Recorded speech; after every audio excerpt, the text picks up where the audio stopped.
Hello everyone, welcome back to my channel. It's Evolution Pixel here. So what I'm going to be doing today is just doing a walkthrough in regards to how I would normally capture a portrait within Marvel's Spider-Man 2.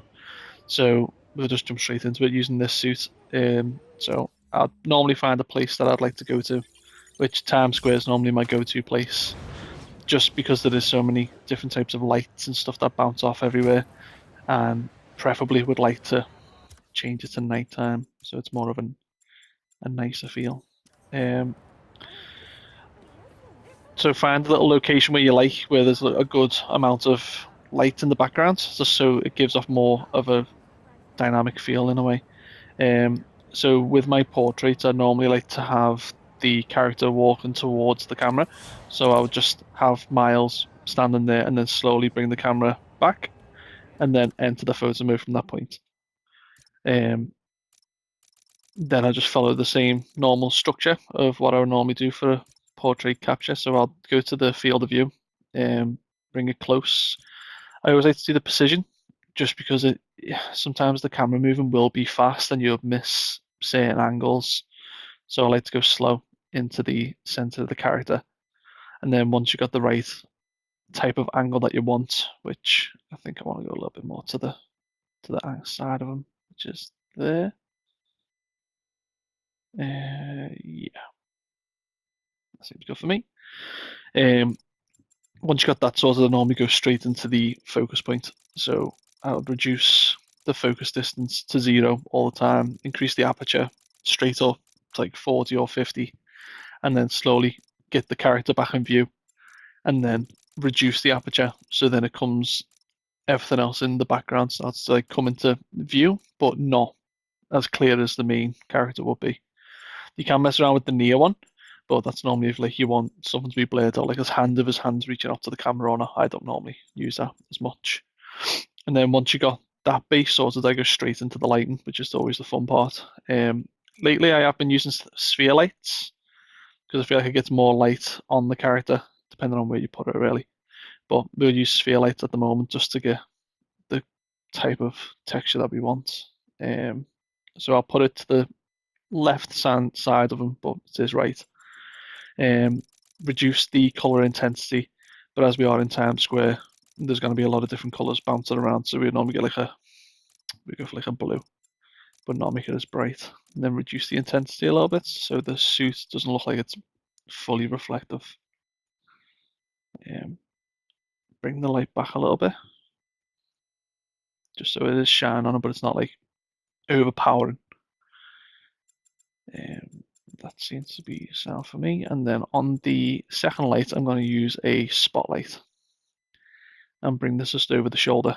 With this, I'm going to do I think I'm going to stick with a white light and soften it. So we always put the softness up to 100 because I think harsh light sometimes on the suits that are within the game can be quite too harsh in a way.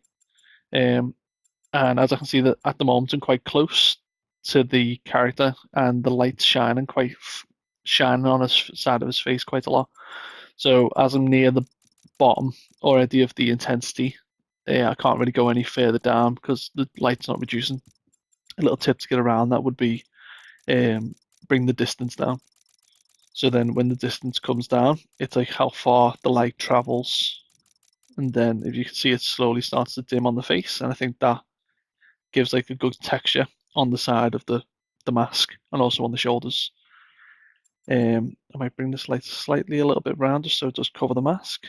And then normally with the third light, I would use a spotlight as well, but then go from the side of the ribs. So you can see on the bottom right of Miles underneath his armpit, the ribs are highlighted now. So I'll reduce the intensity, soften the light, and then reduce the light just a little bit so it doesn't look as harsh. So you can still see the textures within the suit on the rib cage, which I think that's always a good touch. Natural light, you can mess around with it. It is sometimes good, but at night time, as you'll see now when I rotate the camera, the light, it is quite a bright light. So with this one, there's no specific method to it. It's just basically added as another light source. So I would probably put it there so it highlights on his shoulder, and it's just an extra light for you to have on there. The ambient light can be reduced down, just so all the other lights in the background do pop out a little bit and the textures on the suit stay. And then I would normally, on this one, it's generic that I use. So the intensity will always be a little bit lower. And then the film grain, no one likes that. I'll take that out completely. Never ever use it. And then the sharpness will go to about 25. And then depending on the shot and where I've got everything, I would mess around with the filters and see which one just feels best. Normally filmic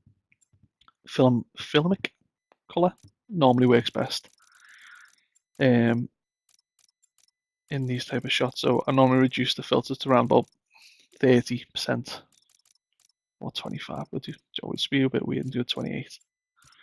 And as he is a little bit dark at the moment, I will just increase the brightness a slight bit, only back to 52.